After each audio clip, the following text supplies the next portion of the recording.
Hello, and thank you again for choosing Game with the Guys. Let's take a quick look back at Week 13. Super fast. Here we go.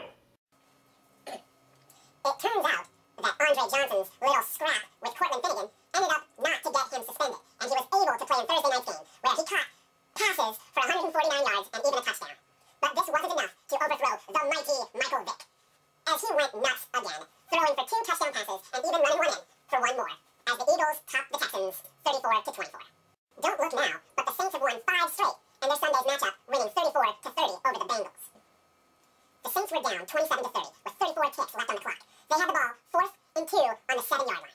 Now, they had intended to kick a field goal and tie the game up, sending it to overtime. That's when they called the play calling it the no-brain freeze. What this play is intended for is to line up and draw the other team offside to get the 5-yard penalty and a first down.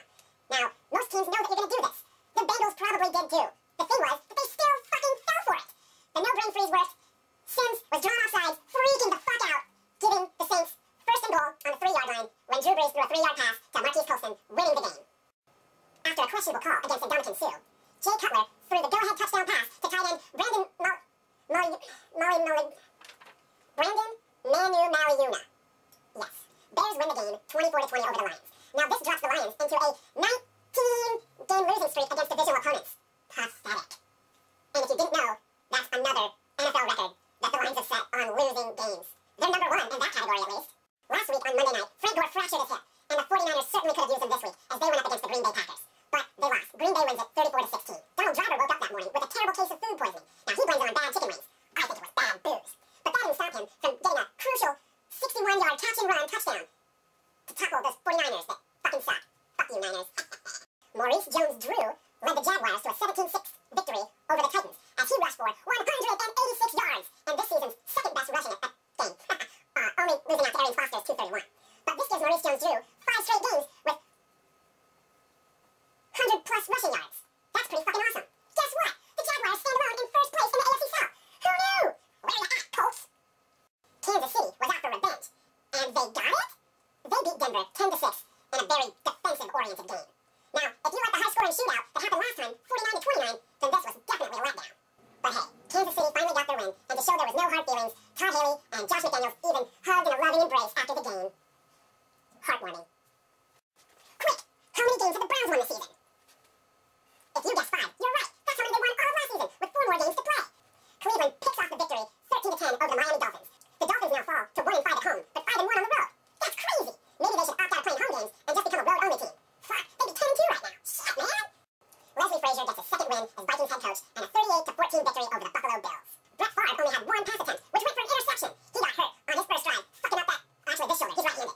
So then, Tavares had to come in and save the day. Well, mostly Adrian Peterson saved the day with 3 rushing touchdowns. Who's going to be the starting quarterback next week? We'll have to wait and see. Brett Favre's streak could be up. It's cold in the state of New York in December. Wait a second. It's cold in the state of New Jersey in December. So the Giants have to resort to the rushing game. And rush the ball they did. Brandon Jacobs and Ahmad Bradshaw combined for 200 rushing yards and 4 rushing touchdowns in their 31-7 trouncing of the Redskins. It's a good thing for the Giants that the rushing game was so dominant, because Eli pretty much sucked, throwing for 161 yards and an interception, no touchdowns. But hey, he wasn't the worst Manning brother on Sunday.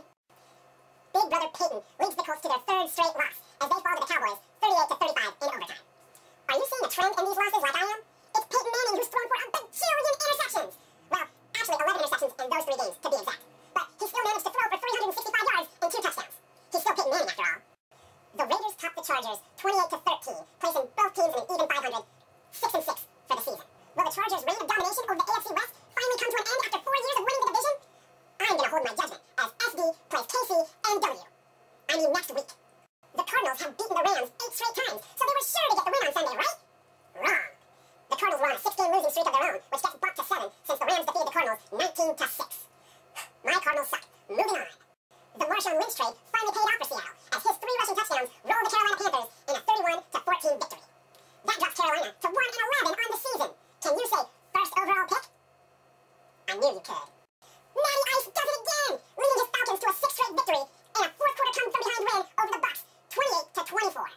This guy is amazing. That's the 13th time in his career that he's come from behind in the 4th quarter or overtime to win a game. Incredible. Matty Ice should seriously just start wearing a superhero outfit in the 4th quarter, and then he can hang out with Iceman. Both from Marvel Comics and Top Gun. Yeah. proved you don't have to be pretty to win ugly, as his Steelers topped the Ravens 13-10 on the Sunday night game. This game was exactly how you expected it. Lots of defense, fighting, hard hits, broken bones. Literally. Ben was already playing on an injured foot when Haloti Ngata smashed him in the face in the opening drive, breaking his nose and making Big Ugly Ben even uglier. Too bad it didn't kill him. That's not right to say. No one should die. Maybe a severe meaning, or like a season-ending, career-ending injury. I would take that. Shit. Steelers win. Fuck you guys. Woo!